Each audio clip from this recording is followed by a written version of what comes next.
I pledge allegiance to the flag of the United States of America and to the republic for which it stands, one nation, under God, indivisible, with liberty and justice for all. First item is consent agenda. I move that we adopt the agenda as presented. I'll second it. Have a motion and a second to let it be known that Ms. Amaral, Ms. Toretto, Ms. Marchette are in person. Ms. Delacruz not here, and we're trying to get Mr. Blackson on the line. So we have a motion and a second to adopt the agenda as presented. All in favor say aye. Aye. Aye. Opposed say nay. Superintendent comments? Dr. Winters. Thank you, Mr. President, members of the board. Let me see here, several comments tonight. Tonight is a historic night in the history of the Saddle Mountain Unified School District. We are live streaming our first governing board meeting. So with that in mind, audience members and members at home or in the community, please be patient as we experience live streaming for the first time. We may experience technical difficulties that we will have to troubleshoot in live time. So just want to get that out of the way. And hopefully this will be the worst it ever is. But this is our first time live streaming governing board meeting. As you know, we have an election coming up in November. It is a mail-in ballot. Ballots should be arriving this week, most likely on Friday as they were mailed today. The override election and bond elections are critically important to the future of the district. We conducted a successful public forum last night and have one scheduled for tomorrow. If you have questions or concerns about the override and bond election, please attend the public forum, call the district office, email me. We will provide you with factual information. Please refer to the district's website for factual information concerning the election. Please do not rely on information published by non-district affiliated individuals on social media. There is a lot of misinformation being communicated as fact on social media. Please refer to the district website and to the voter information pamphlet you've all received in the mail for the most up-to-date factual information. As part of our ongoing focus on school safety, we are planning on conducting our first reunification drill of the school year on November 12th. That's the day of our next board meeting, so we'll have experienced that a month from today.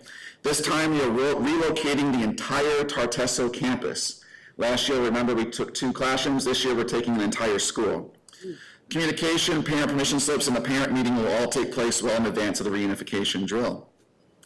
Parent-teacher conferences are tomorrow and Friday. We look forward to seeing and meeting with all of our parents. The following week is fall break, and there is no school. And I understand that might have existed in Saddle Mountain at one point, and it didn't for a while, so it's back. And lastly, the public school messaging activities I've involved with continue to gain steam.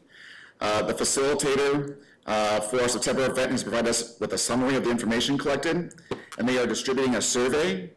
Apogee, our website and app provider, has agreed to donate a website and app to our group that we are now calling the Coalition for Public Schools.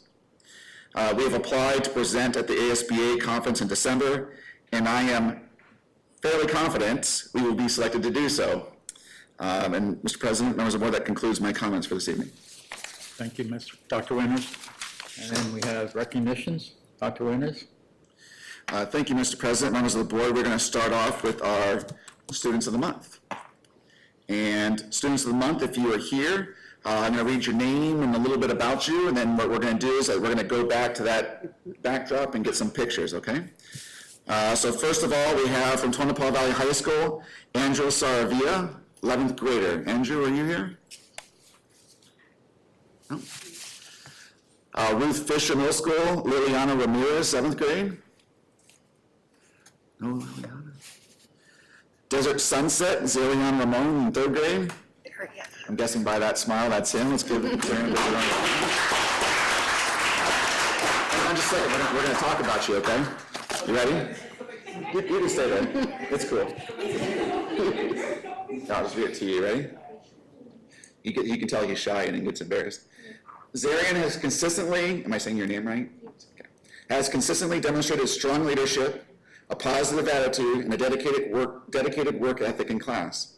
He always puts forth his best effort, approaches every task with focus, and sets a great example for his peers. Zarian is not only committed to his own learning, but also supportive and respectful toward others, helping create a positive and encouraging classroom environment. His hard work and positive influence make him a deserving Student of the Month.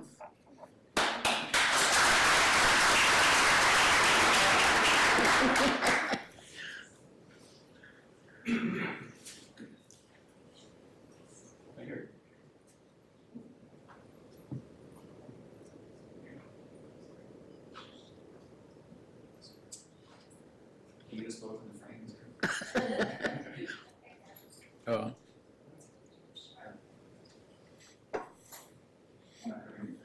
We're gonna have to start getting a stepping stool. or kneeling pad. Yeah.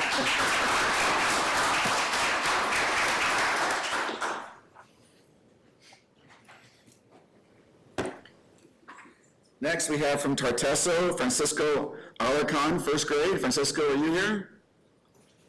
Oh, man, you guys are messing up. And then from Winters Well, we have Jacob Vargas, fifth grade.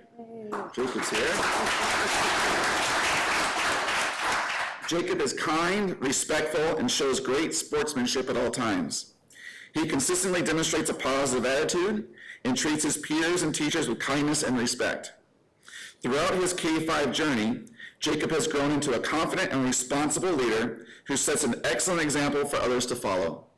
He is always willing to help classmates and encourages everyone to do their best. Jacob truly represents what it means to be a model student and is very deserving of a Student of the Month recognition. I'm going to meet you back here, Jacob.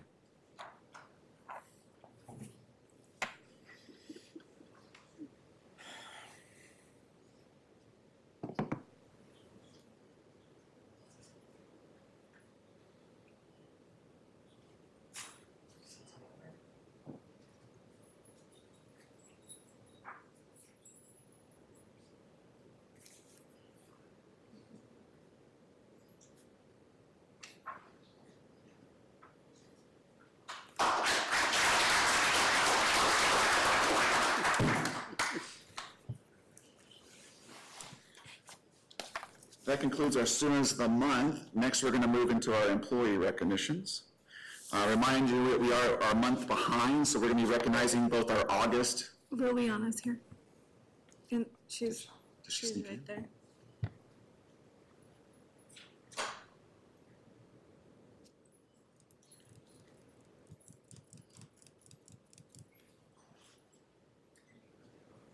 Are you Liliana? Okay. Yeah. So we have our Ruth Fisher Student of the Month, Liliana Ramirez, who's a 7th grader.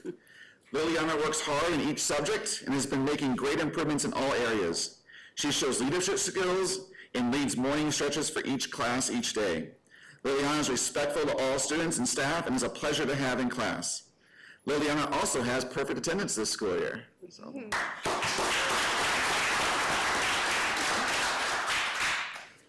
Liliana, we're going to go back there and get pictures, okay?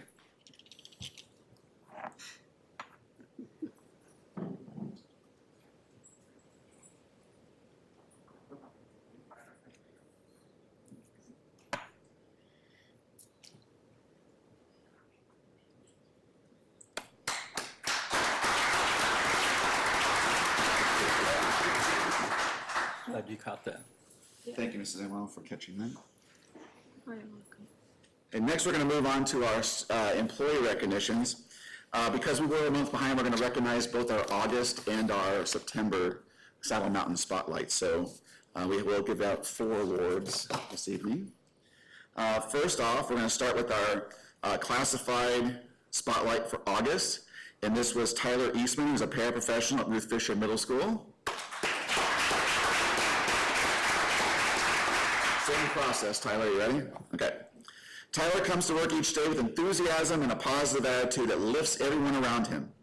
His excitement for working with students is evident in the way he greets them, encourages them, and celebrates their successes. Tyler's patience and calm approach create a welcoming environment where students feel supported and understood. No matter the challenges that arise, he handles each situation with professionalism, kindness, and care.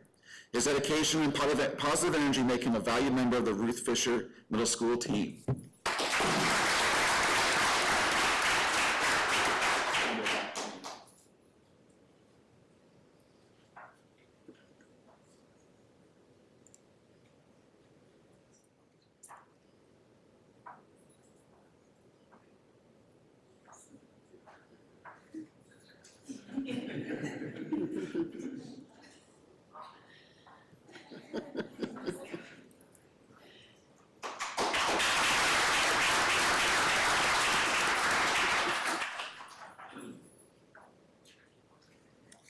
Next, we have our certified Saddle Mountain Spotlight for August, and that goes to math teacher at Tonopah Valley High School, Kimberly DeLongchamp.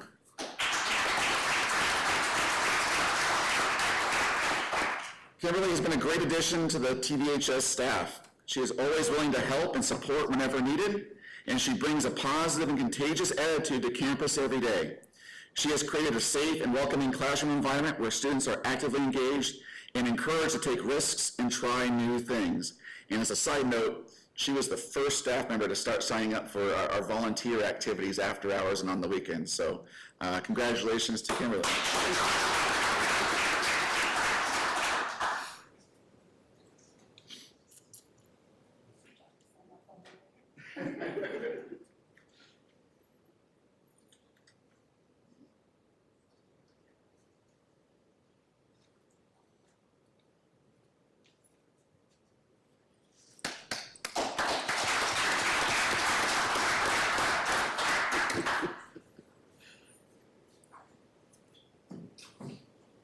Next, we have our classified Saddle Mountain Spotlight for September, and this one is for Sarah Dickey, our payroll specialist here at the district office.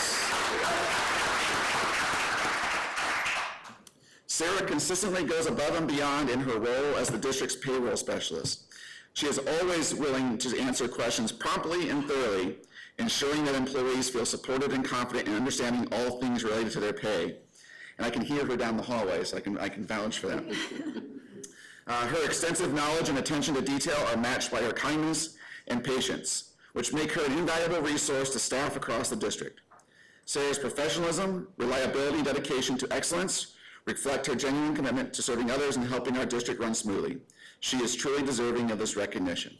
Congratulations.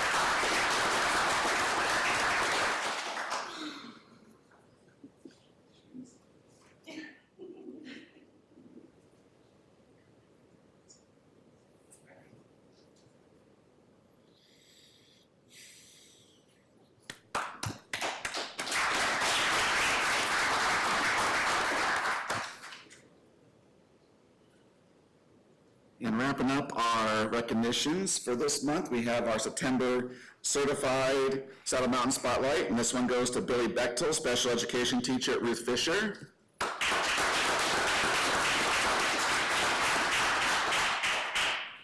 Billy is truly amazing. Her patience, kindness, and dedication make a positive difference every single day. Since joining the PBS team, she has been a wonderful addition, quickly learning the program and always doing whatever benefits her students. Billy plans engaging and creative activities that help her students grow academically and socially. She ensures that her colleagues feel supported, including them in planning and fostering a cohesive team environment. She cares deeply about every student in all PBS classes, not just her own, taking the time to help them understand expectations and holding them accountable when needed. Her drive and commitment are inspiring, and we are so lucky to have her on our team. Congratulations, Billy.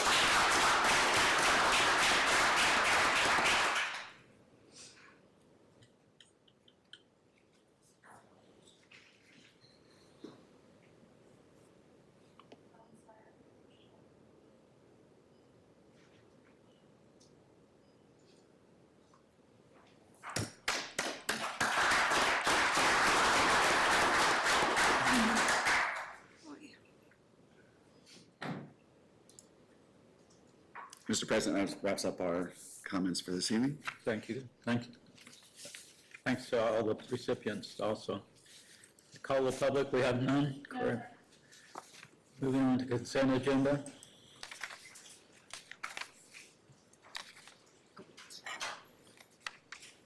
I move that we approve the consent agenda as presented. I'll second it. I have motion and second to approve the consent agenda as presented. Further discussion? All in favor, say aye. Aye. Aye. Opposed, say nay. Unanimous. Hang on, Mr. Voda. Oh, Mr. Blackson's with us? Mr. Blackson, will get your vote on that one? I take it was the consent agenda? Yes. And I vote aye. Thank you. I'm gonna try to move you closer to see if that helps. There's about 15 seconds away. He's watching the live stream instead of voting. Okay. Mr. Blackson, are you watching the live stream or just on the computer with me? I don't know. Then I think you're on the computer with me. We're gonna figure it out here, so. We're so far, so good. I clicked on the link that Joel sent. Okay, then you're on with me then, okay.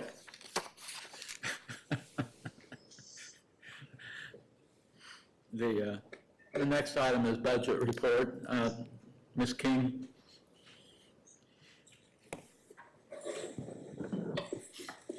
Good evening. Can you hear me okay? You don't have to lean forward. Okay.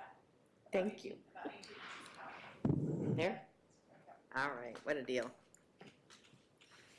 Okay, so board report as of October 1st of fiscal year 2026. So far, we're on track with maintenance and operations. Our budget, as adopted in July, was at 31 million. The fiscal to date spending is 6.6 million. We have encumbered up to 22.7 million. That's primarily payroll, if you were interested. That's usually what gets the largest encumbrance throughout the year. Unrestricted capital is looking good. So far, we had a $1.2 million budget. Fiscal to date, $591,000 has been spent, $275,000 is encumbered. Adjacent ways, we've encumbered $60,000, and we're, as you all know, kind of hanging on to some of this because we'll be using it for the fire and emergency lanes as we get to building new properties, new buildings. The bond building 630 came into the year 1.7 million. Fiscal to date, we've spent 238,000, and we've encumbered another 525,000. This is primarily the wrap up of the building 900, and then the fuel storage tank out at transportation. And we've also got a storage unit that's been recently completed over at Tonopah Valley High School. Debt service is on track, and then we've got our federal, state grants and other funds. So at the end of the day, we're looking pretty good at only about 32% of our budget spent. Okay. Any questions? Any questions, Mr. Blackson? Hearing none, thank you.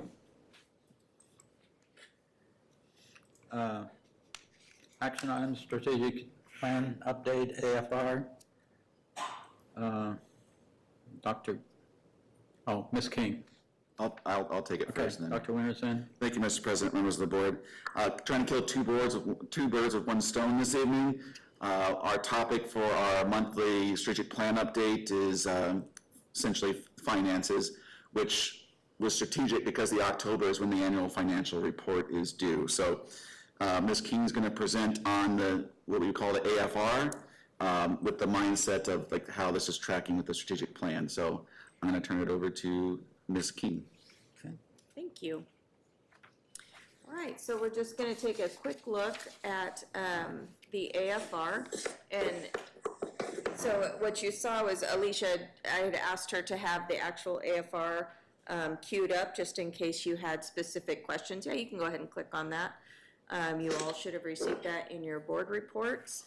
And it is about a 14-page document that goes through everything that I'm about to talk about. So in the presentation, I am just summarizing the numbers that are in the AFR. All right, so tonight we're just going to cover a quick overview. We're going to review the revenue that's come in over the past year. We're going to review all of the funds for expenditures, and then we're going to break it down by M&O, classroom site fund, and capital funds. We're going to take a brief look at the site level financial report and finish up.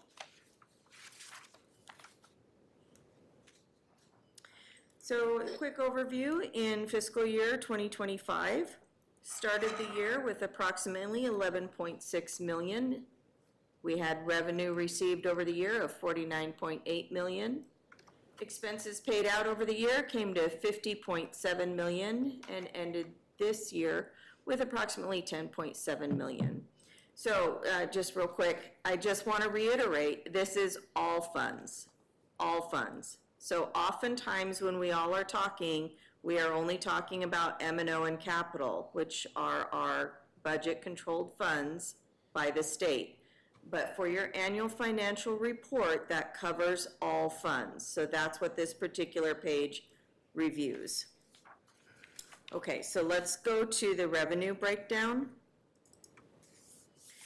So again, reviewing all sources. What do I mean by all sources? I mean your local property tax.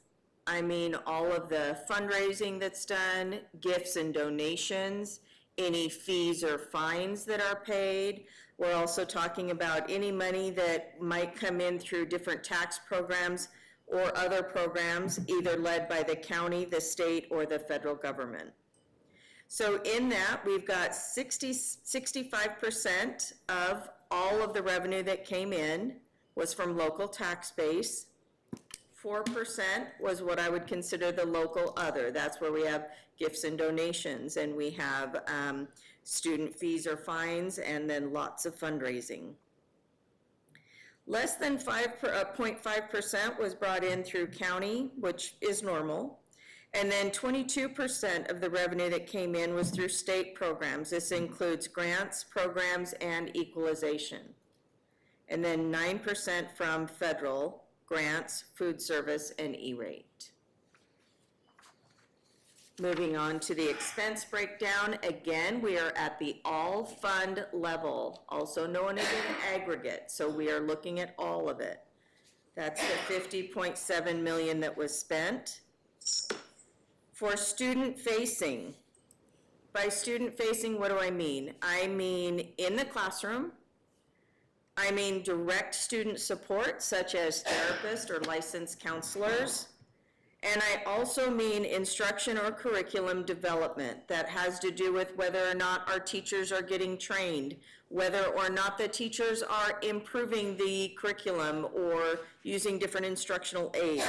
So the student facing comes to 51% of the expenditures. That's 38% in the classroom, 8% student support, again, counselors, licensed therapists, and then 5% instruction or curriculum development. In addition to that 51% of student-facing expenditures, we also have 3% from all of the expenditures that's set aside for site administration. That's your principals and your front office.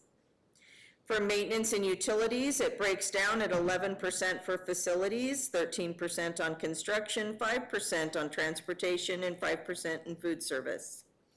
The other categories represented, 1% for board and superintendent office, basically the district office, and then 2% for the business office, and then 9% to make sure we're paying back those bonds. We'll move on now to the M&O breakdown. I did it two different ways, one way by object code and one way by function. Those are terms in direct reference to the USFR. The USFR is a 7-element code, 24 different characters in that code. And the third code is the function code, which says who's benefiting. Is it the classroom that's benefiting? Does it have to do with PD? Does it have to do with capital? That's what tells us. The function code tells us that. The object code tells us what we're purchasing. So, knowing that, let's look at the M&O breakdown. 70% was spent on classroom. So that breaks down at 55% in classroom instruction, 10% for the student support. Again, this is out of M&O. And then 5% on instruction services. That has to do with the PD for the teachers and any kind of curriculum development. So 70% of the expenditures out of M&O went to support the classroom.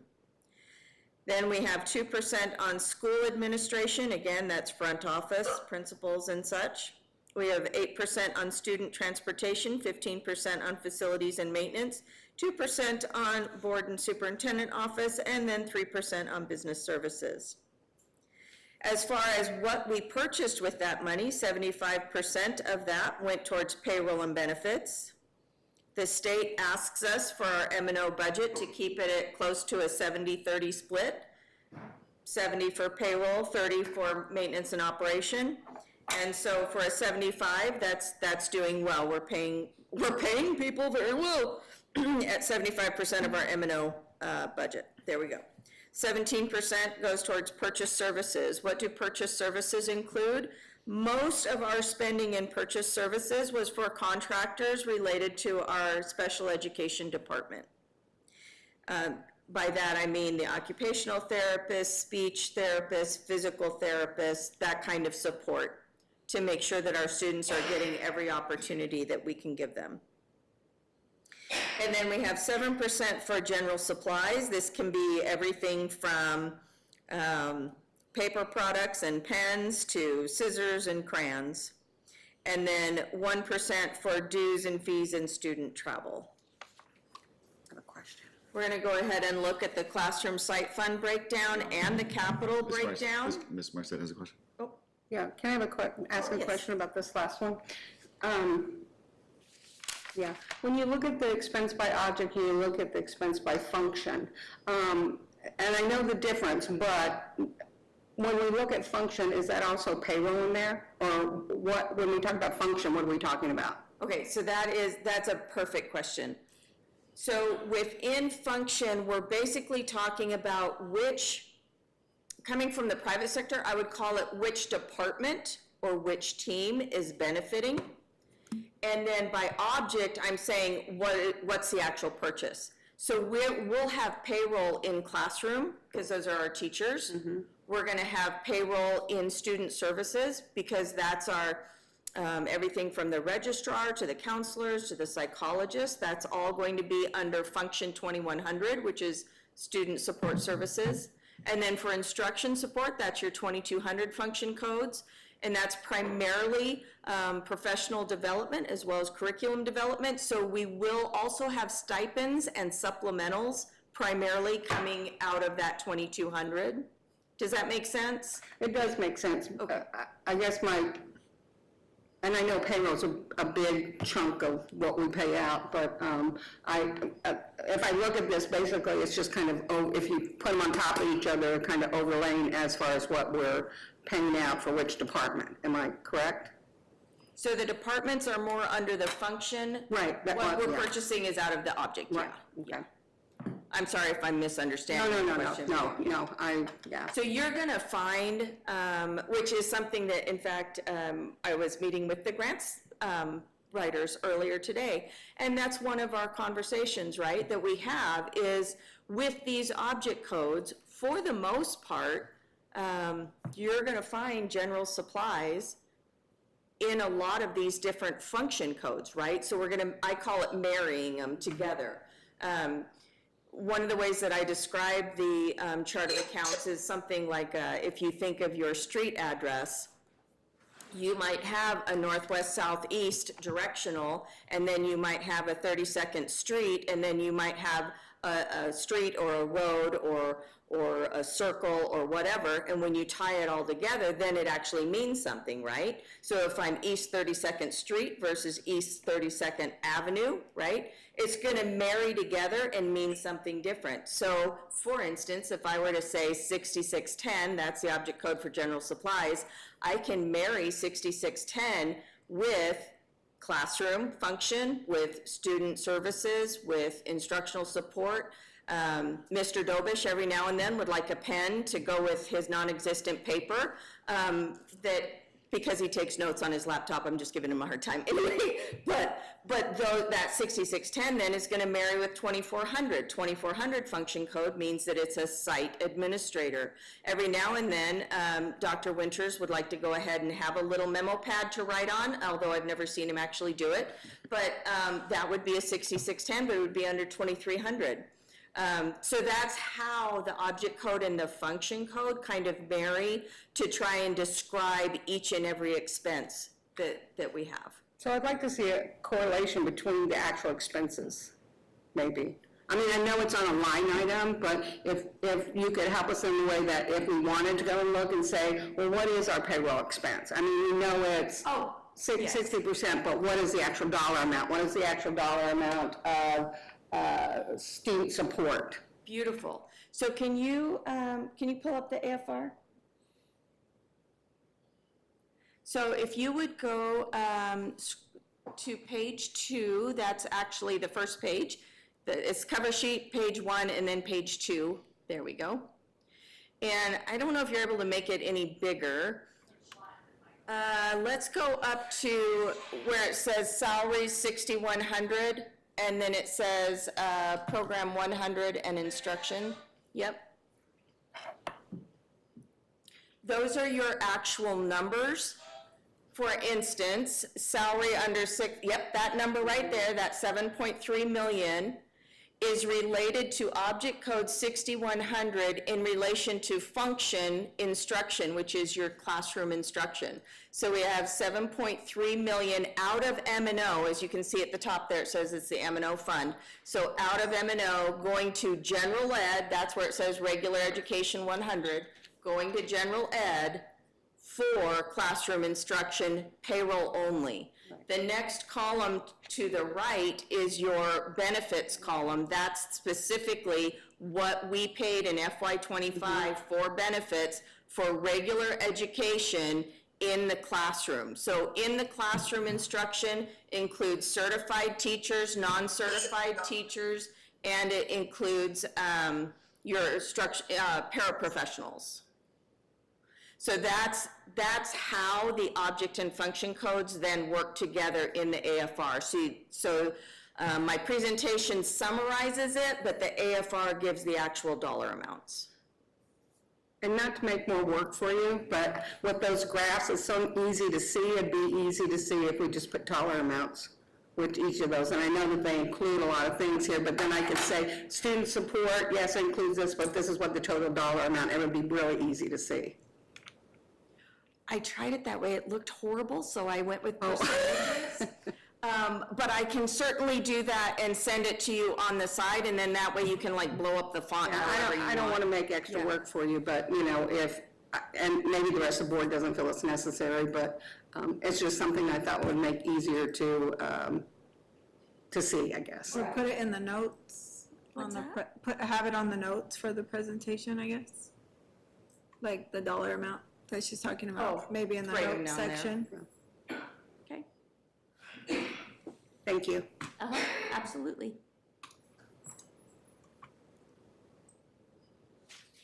Okay, moving on to the classroom site fund and the capital expense breakdown. So you've got your classroom site fund or expenditures at 2.56 million. 100% of that went to payroll and benefits.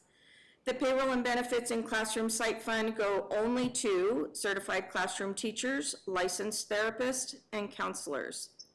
None of classroom site fund goes to administration, and none of it goes to any other, as we just talked about, function code. It is only allowed by law for certified classroom teachers, licensed therapists, and counselors. It does include 4% for certified teacher base pay. It includes performance pay, and it includes various stipends for the teachers. For capital expenses, this is in reference to unrestricted capital. That is our budget-controlled capital, Fund 610. By object code, we had 16% for construction services, 4% on curriculum, textbook, and instructional aids. 47% went to furniture and equipment, primarily for Building 900. 9% went towards transportation, 23% towards technology, and then 1% on professional services. So if you were to look at the actual dollar amounts, that can be drawn up for you on the AFR on page 4.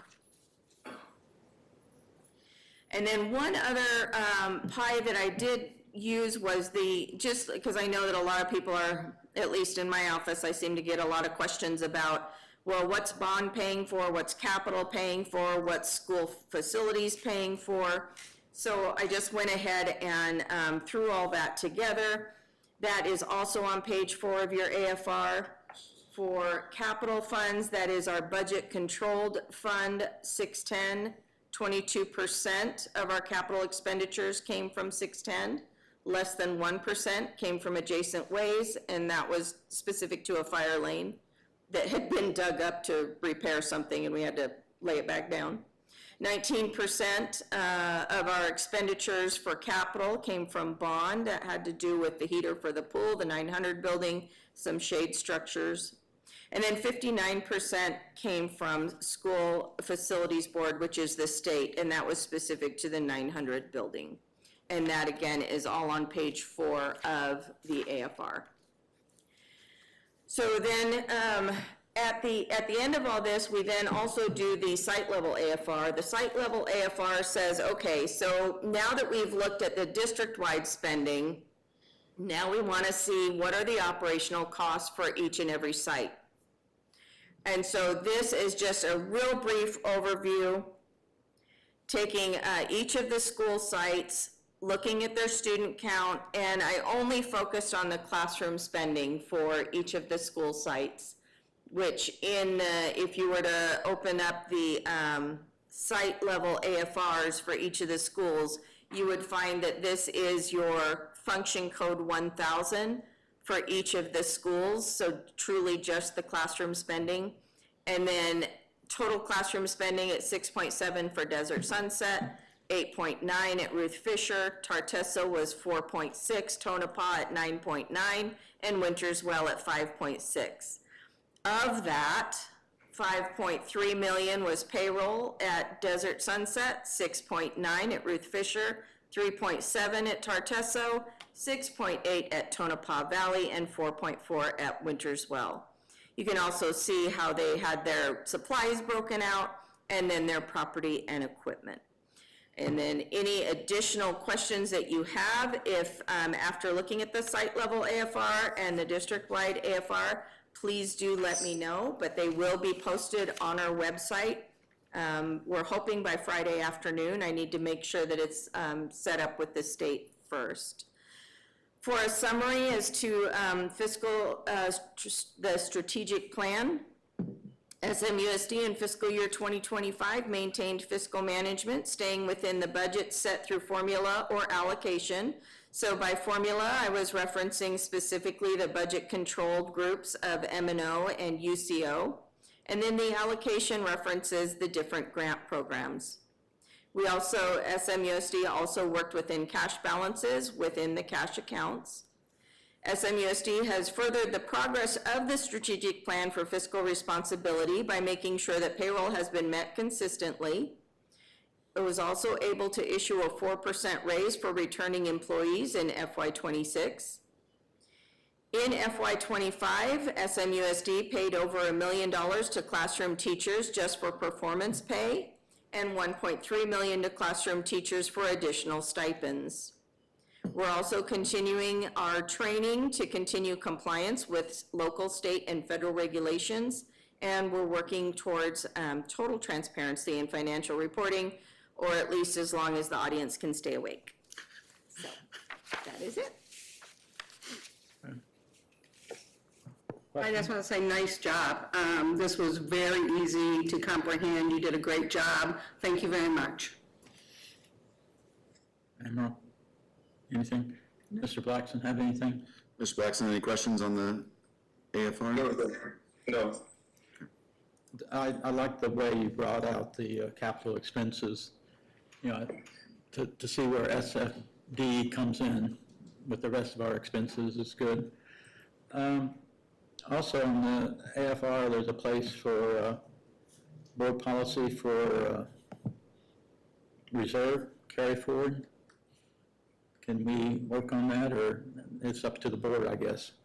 But I think it'd be nice to say, hey, our goal is here, you know, for carryover. And you want enough to make sure that the bondholders think that we're responsible, but you want small enough to know that the taxpayer or the legislature doesn't think we're hoarding money. So are you referencing the, are you referencing the fund balance page at the end of the AFR? Yeah, Yeah, how much we okay, carry forward, and, right. you know, at one time it was 4% was the magic number, but now that's gone, so. Well, it's real interesting, if you'll, if I might Go ahead. comment on it. Yes, perfect, thank you, Alicia. So it was that the state legislature wanted districts to show awesome fiscal responsibility by making sure that there was a 4% carry forward each year. In the meantime, they decided to, ADE and Auditor General decided to get together and have their own ideas of how this ought to work. ADE thinks it's lovely if we spend all the way down. The Auditor General says anytime we see that you don't have, or that you have a dip in your carry forward, we're going to state on your risk analysis that now you're high risk. Right. So we are now stuck not just between a rock and a hard spot, but we're also, maybe somebody else is coming at us with arrows, right? Because we still want to try and aim for that 4%, but God forbid we hit 3.5 and do not hit 4.5. Try and stay right in that sweet spot, and no matter what we do, the Auditor General is going to say, hey, we saw a dip, we're going to hit you at a high-risk analysis, and if we don't hit the sweet spot, then we're going to have ADE saying, hey, you need to bring it up a notch. So When we got that hit from the Auditor General, you know, saying that I think we knew, we understood what had happened, but the general public didn't, so. yeah, it makes it it's a little tricky. It's something that Dr. Winters and I talk about often, trying to figure out how do we get to that sweet spot. When no It's a one's moving target. When no one's happy. Yeah, if we have too much, we get dinged by one group. If we have too little, we get dinged by another group, so. Well, I'm saying, right in the middle where no one's happy, then we're probably doing your job. I was in a job like that. Okay. Moving on, We ASBA. need to vote on that item, Mr. Oh, President. I'm sorry. Yeah, you're right. So we need a motion. I make a motion, we approve the AFR report. Second? Have a motion and a second. Further discussion? Hearing none. All in favor say aye. Aye. Aye. Opposed, say nay. Okay, unanimous. Now we go on to ASBA bylaw changes. I don't know, Dr. Winters, you want I'll try to kick it off. I can too, but, Well, I'll start, and if I'll let the board kind of take it from there. Is that Okay. fair enough? that sounds good. Members of the board, as you know, the ASBA has provided several proposed bylaw changes. They are asking each governing board to have a vote on whether they accept or reject the bylaw changes.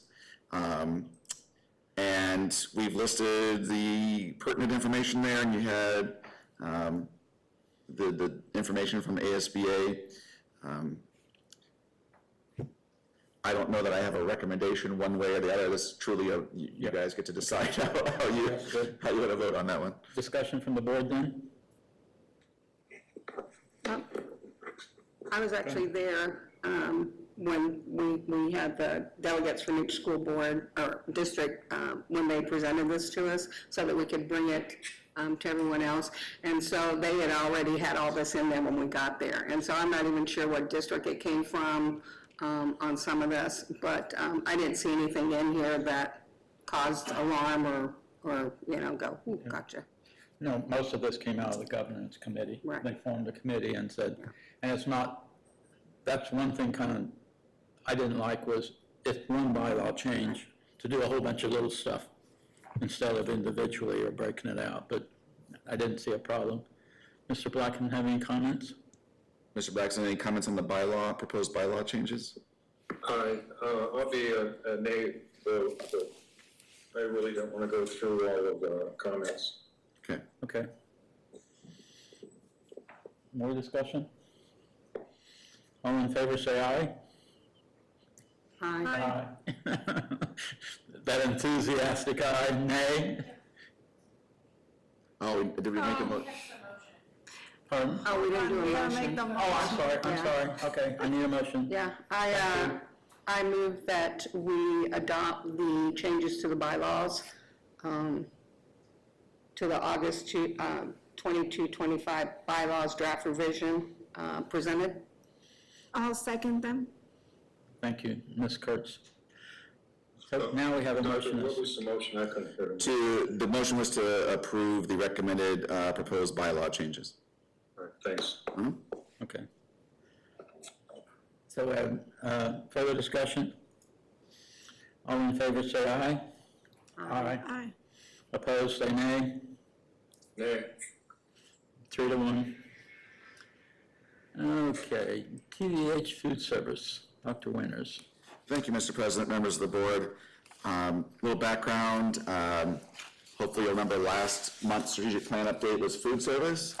And you'll remember that we've moved recently to this CEP program where now every student in our district gets free breakfast and lunch. And that has resulted in a large increase in our participation in our food service program. And with that, it's creating a big backlog at our high school. So we have a proposal here to add positions to food service, to be able to add a kind of a snack bar, grab and go option at the high school that will greatly help relieve the serving lines. And all the costs associated with this will come out of the food service. And I don't want to say it's 100% out of that increased funding, but I would imagine that, well, more than 100% of it will be covered by the enhanced funding from more participation in the food service program.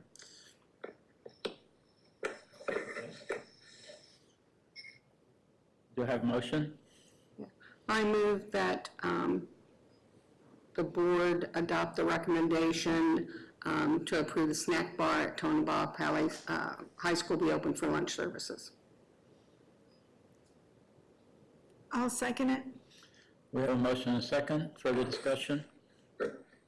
Dr. Winters? Yes. Yeah, for clarification, that includes these positions? Yes, it includes the snack, yeah, the snack bar consists of the 1 food service 2 position and the 3 food service 1 positions. That's the all-encompassing term for those. All right, so it's not just a snack bar, but it's 4 positions? Correct. In order to operate the snack bar. So let me rephrase that motion. Yeah. I was just going by the recommended action, but I propose that the board adopt the recommendation to open the snack bar at Tonopah Valley High School for lunch services, which would entail hiring 1 food service 2 position and 3 food service 1 positions. You know, second that again. I'll second that. Okay, we now have an amended motion. Further discussion? I do want to just point out that this, if I'm correct, Dr. Winters, this is a position that's paid through our federal. It'll be paid through the Service. federal school lunch program. This will not impact the M&O budget, correct? Okay. All in favor, say aye. Aye. Aye. Aye. Opposed, say nay. Unanimous. Okay, future meetings and agenda, future meetings and events. Mr. President, members of the board, as I mentioned earlier, our next board meeting is November 12th. As I mentioned earlier, also we'll have our first all-school reunification drill that morning, so I'll be able to provide a report on how that went. I know we were trying to schedule a study session for November. Mrs. Amaral and I have had a couple conversations about whether she can make it. Are we okay with that, or how do we want to? Yeah, right now I'm on the fence. So do you want us to move ahead and schedule it and go from there, or do you want us to wait until you can get us a firm answer? I'm okay with us moving forward, and I can attend either virtually or send in Okay. whatever comments So I have. we'll work on scheduling that for the November 12th, Friday the November 12th, and that'll be about SMART goals for the strategic plan. I have a question. when we talk about these work sessions, part of these work sessions, we're gonna be working on the policy, correct, revision to the policies or moving from our new policy provider. How soon do we have to have that done? Mrs. Marset, members of the board, that'll be done in January, February, and March. So technically, we have to have that done prior to July 1st. We would like, the thought is, we'll have our 3 work sessions, January, February, March. We'll have a recommendation for approval at the April board meeting. And then that will give us time to make all of our, we have to go in we have to make a lot of changes because it references all the board policies. So that gives us a good 3-month window to get that work done before we publish everything.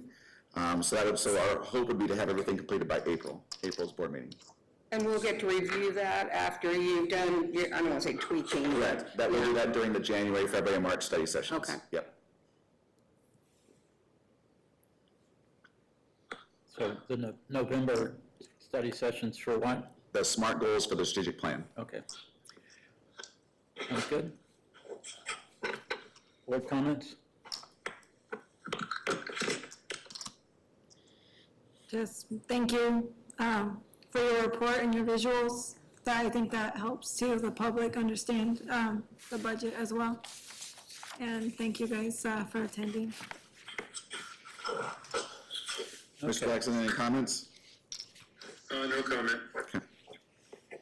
I do have a comment. I do want to thank all of our staff and teachers for helping us support and going out and walking the neighborhoods or doing what, I can't say that. I don't think that's appropriate. Oh, okay. Next, yeah, we'll talk about it. Disregard. She didn't say that. Okay, we're gonna have to go into executive session. You're all welcome to wait until after we come back out, but it's not gonna be very exciting. So do I have a motion to go to executive, do we have, what are we going to executive session for? 2 things. We have appeal of disciplinary action, and then we have a release of okay. teacher contract. Yeah, so if you go to, Yeah, I see. let me make the motion. Okay. I make a motion, we go in the executive session according to ARS 3843(1.3A and A2. Do I have a second? Second. We have a second. All in favor, say aye. Aye. Aye. Aye. Opposed, say nay. And let's take a 5-minute break. Thank you. Oh, I can maybe get these right now. We need autographs before you guys, Oh, yeah. AFR. So they give Disposal us forms. lots of room. Yes. Just need one of these. Oh, Yes. I thought she.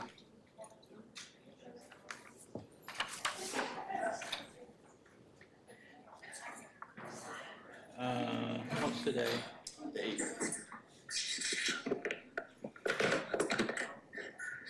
25 still. I took a sample in and put 26. It was on October 1st, so it's like, yeah.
My eyepiece thing keeps falling off still. Your mics are live. Okay, we're back in regular session. Sorry about we got tied up. So, parent appeal action. We have a motion? Yeah, one moment, please. Okay, sorry. Should have rewrite it. Okay, let's see if I can do this. I have a motion to uphold the recommended long-term suspension. However, with the reconsideration at the December 10th board meeting, mom providing evidence on December 3rd, on or before December 3rd, of evidence of stipulations provided by the district to be completed at that time for reentry in January. I'll second it. We have a motion and a second. Uphold it with considerations, uphold I'm sorry. Uphold the long-term suspension. Long-term suspension with considerations. Further discussion? All in favor, say aye. Aye. Aye. Nay? He said Aye. aye. He was an aye? It's unanimous. So, Mr. Redo, can I just give Ms. Verisimont? So what the board has decided to do is to uphold the long-term suspension. However, there's an opportunity to reconsider again in December. By next Friday, I'm going to send you the board's conditions of that readmittance for the second semester. And at the December board meeting, it'll be up to you, Aaron Erecto, to provide evidence that you have met those conditions. And at that time, the board will re-vote on considering readmittance after winter break.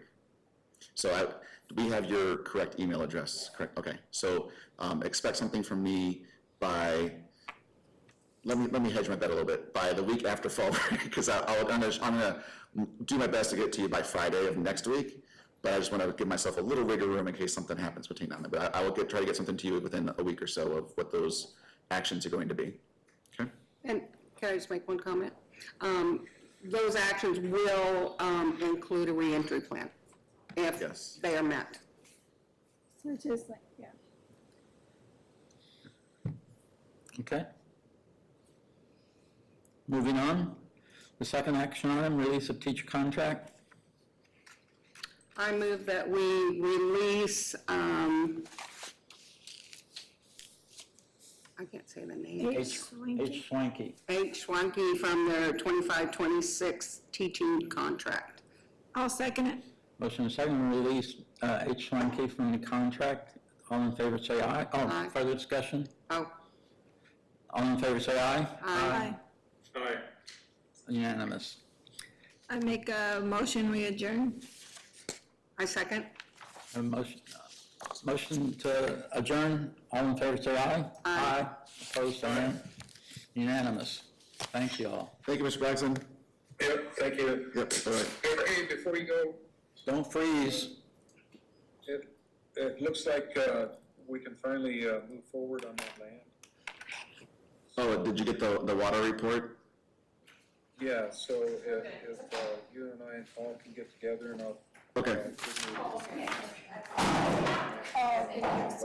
Okay, sounds great. Okay. I'll